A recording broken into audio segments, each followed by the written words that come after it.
All right, let's do a little news for you. Let's kick it off with the new Xbox One Experience dashboard. Hits tomorrow as we record. It's Wednesday. It starts to roll out tomorrow, Thursday, the 12th. Or your Xbox randomly did it itself when you didn't want it to. Yeah, it's been getting pushed out to some people early, and it is scheduled to go out in waves, but you should be able to manually do it tomorrow by going into your system settings and doing, system update, choosing that. So it's a great dashboard. What are you thinking of it? I mean, we've talked a little bit about it, Destin, but what are your impressions of it so far? I'm liking it so far. Pins are at the very bottom, but you hit left and you kind of have access to all your tools there, like right when you boot it up. Yeah. That's pretty good. Just stuff's move around. So I'm kind of getting used to the new flow. Well, the pro tip that there's a little, I definitely recommend watching. There's on the right rail, there is a box for a tips video that Microsoft made that gives you some sort of shortcuts and hotkeys and things. That's cool.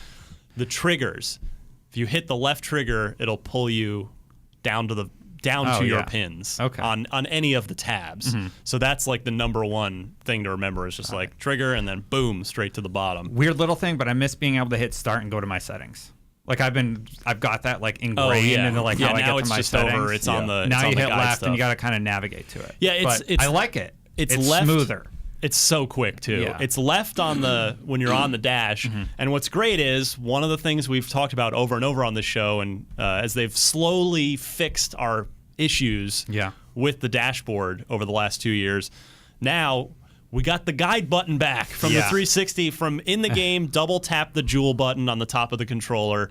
It'll swipe in from the left, and you've got friends, messaging, party stuff. Yeah. All that stuff's right there again. Thank goodness. Yeah. I'm so happy. Like I came into work, so my work console has old dashboard, my home console has new dashboard, and I come in and I'm just trying to navigate, and like it takes a second, then like it catches up and it moves all over the place, and I'm like, all right, so you're working now? Great. I can actually do some stuff. Yeah, I'm in the same way. I got in the beta for the dashboard on a work box because I didn't want it to break anything at home, like because that was a real possibility in the early days of the public beta. And now, like the last week or two, I go home to the old dash and I'm like, no. Yeah. So that's, I think, a telling enough endorsement right there when I get home and I just get upset that it's the old dashboard. I have high hopes based on what you guys are saying. I haven't tested it out yet, but I don't like change. And I had kind of gotten used to the way things were working. Right. Like, You'd rather go the Stockholm Syndrome it's totally route? Stockholm Syndrome. Well, just like, I don't know, it worked fine for me. It wasn't maybe the best interface I've ever used in my whole life. This wasn't the Blade system. But, Blade system was great. Yeah.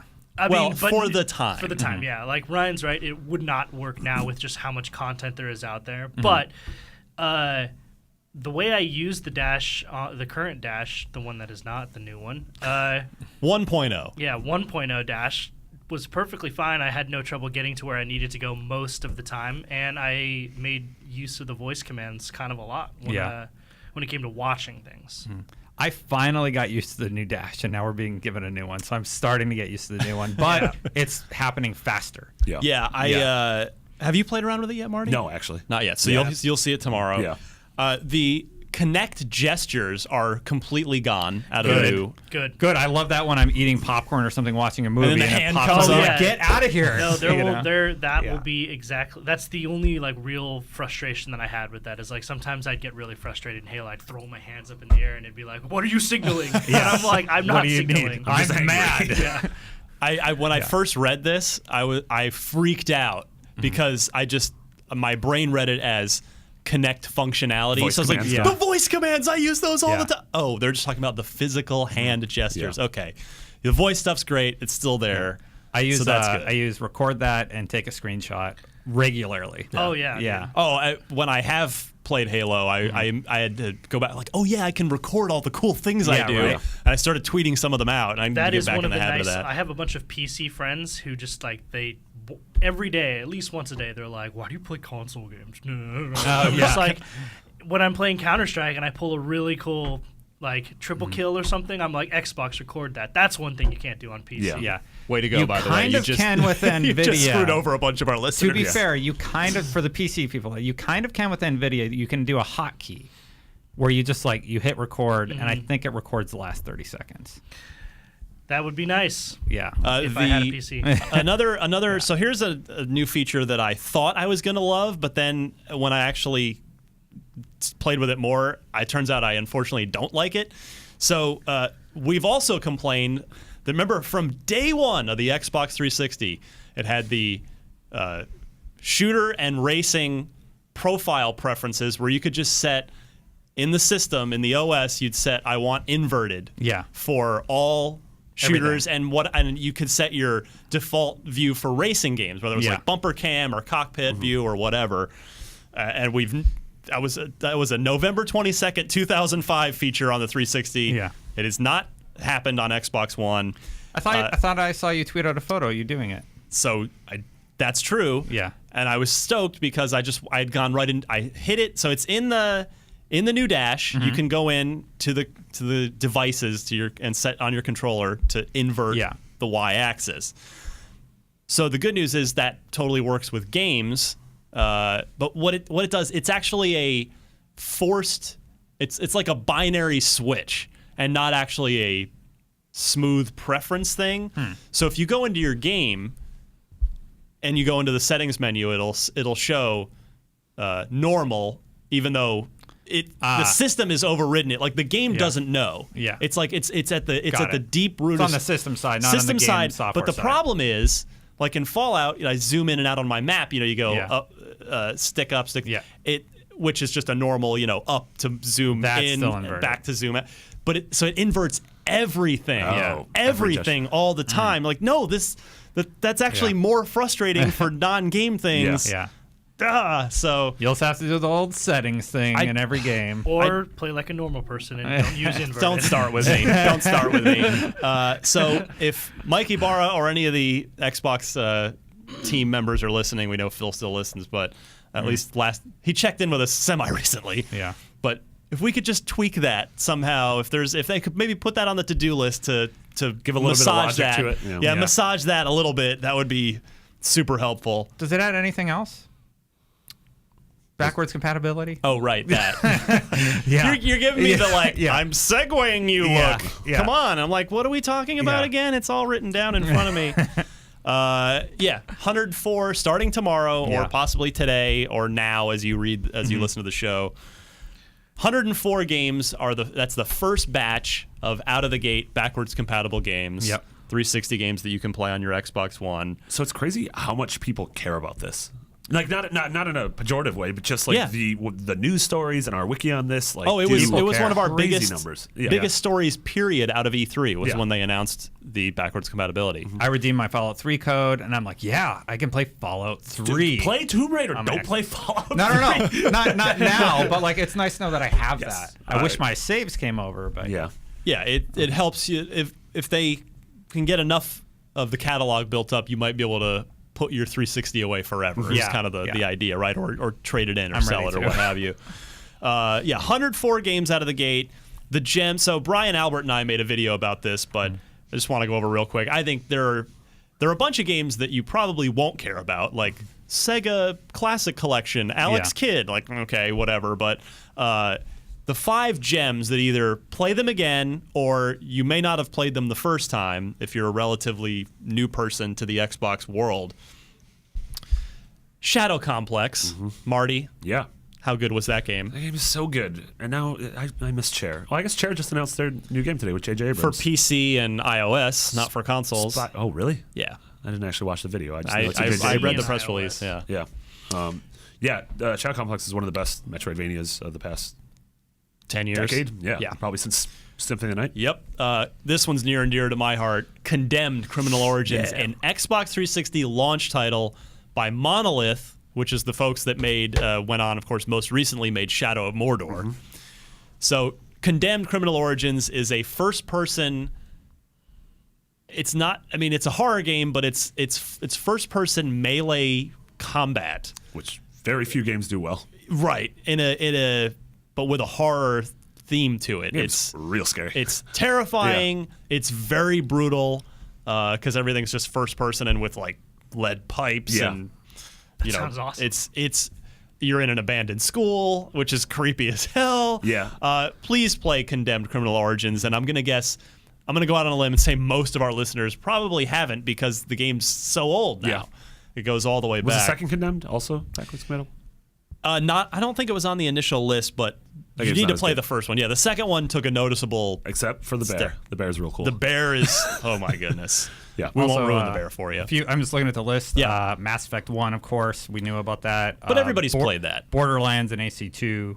You're talking about stuff I'm trying to people get may to have some stuff missed. that, some great gems that people may not have played. Beyond Good and Evil HD. That would count. Yeah. Cameo, another launch title.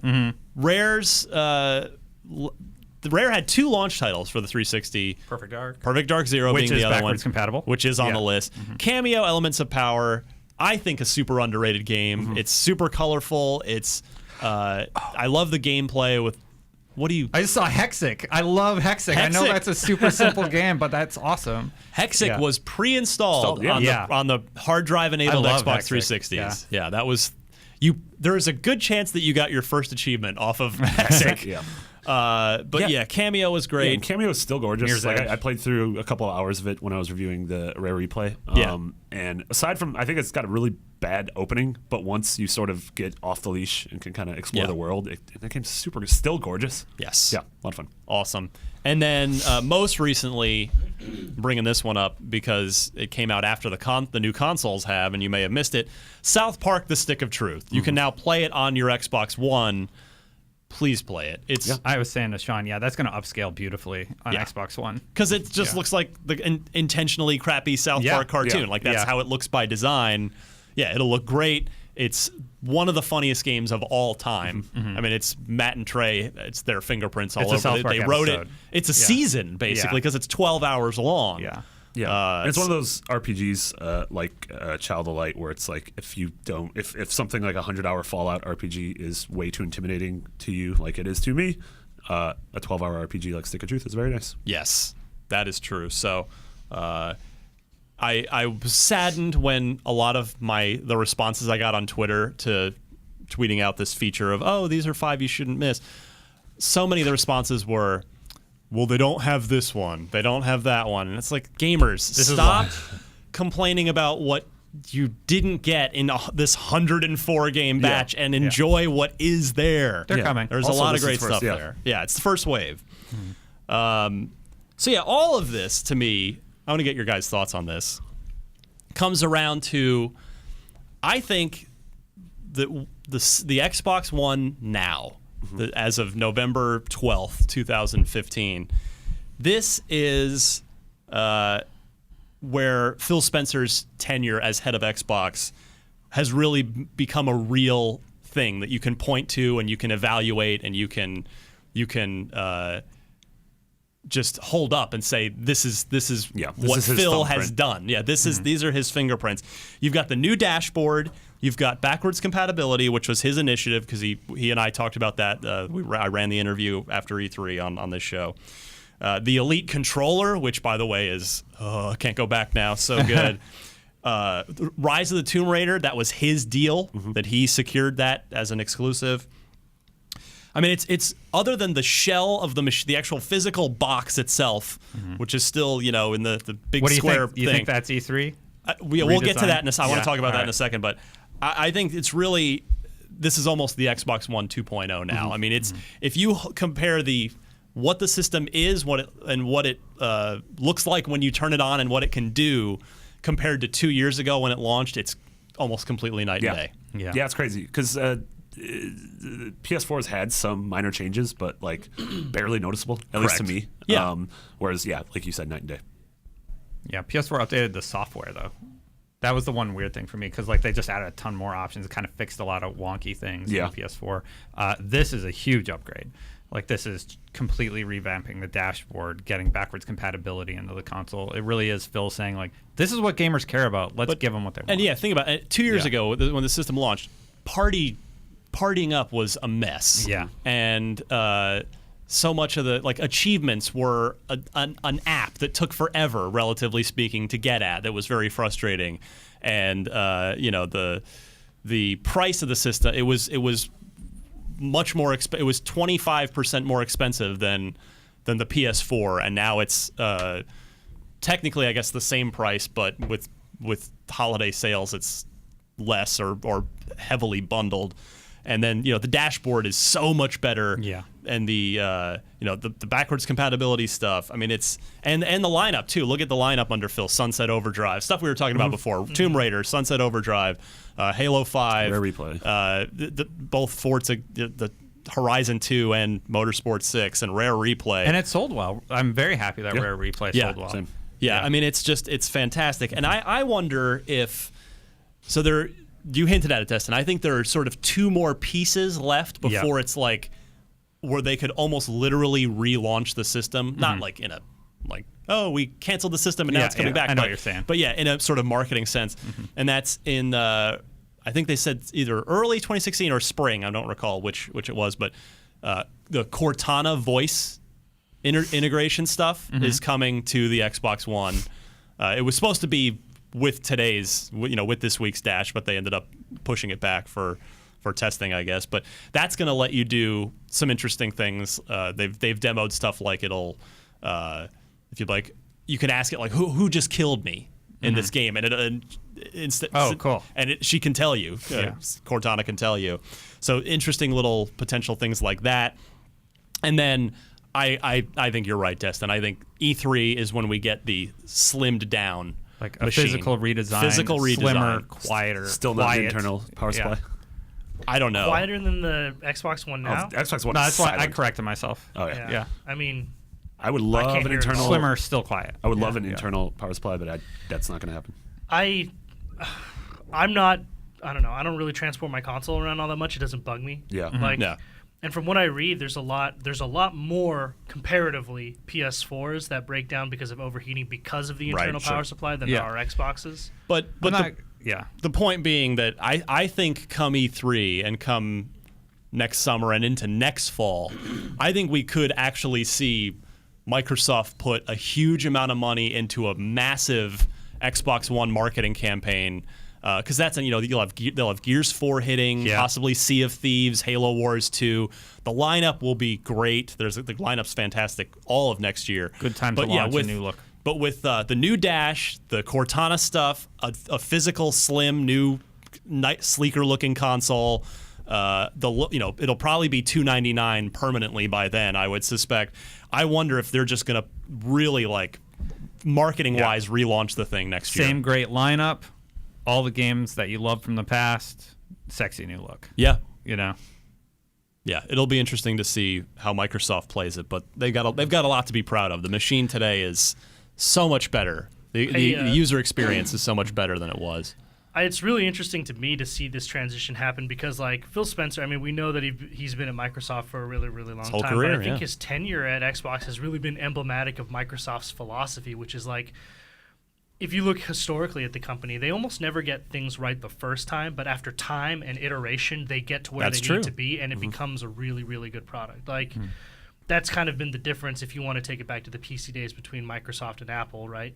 Where Apple would innovate and put everything into one product right at the beginning, whereas Microsoft would put something out that maybe wasn't as good, but over time acquired greater market share because they would iterate and improve over time. Yeah, you could all these little additions add up to something really, really big. Yeah, because even Windows is a great example of that. Early Windows wasn't good, and then it got great, and even by Windows 95, it was a huge thing. Xbox Live Arcade, when it debuted on the original Xbox, wasn't that good. It was just this strange interface, and the games were $15, crazy overpriced. And then the version 2.0 of Arcade, which was built into the 360, was amazing. Yeah. So you make some good points there. I mean, and that's I think that's just you can attribute most of that to one guy. I don't know that someone else in that position would have had that mentality that has made Microsoft successful, right? Because he's a Microsoft man, I don't know that you bring Microsoft man. Yeah, you bring in execs other, guy who went to Zynga. Oh, Don Matrick. Don He who Matrick, shall not be named. I don't know that bringing in an exec for hire from outside would have been able to make this sort of impact in the amount of time that Phil Spencer did. It's nice. No, it's a good point. Yeah, you're suggesting that because Phil just is he knows the company back to front. He's a grassroots guy. He came up through. He's that been company, able to move quickly to change the direction of the Xbox ship. Yeah, and most importantly, I think like whether or not he knows it, he has Microsoft's mentality burned into his like strategy, and that's paid off, at least from our perspective, my perspective, like really well for Xbox fans and gamers. Yeah, it's nice when you add something to a product that has a big impact. God damn it, Destin. That was good. That was a good one. That was good.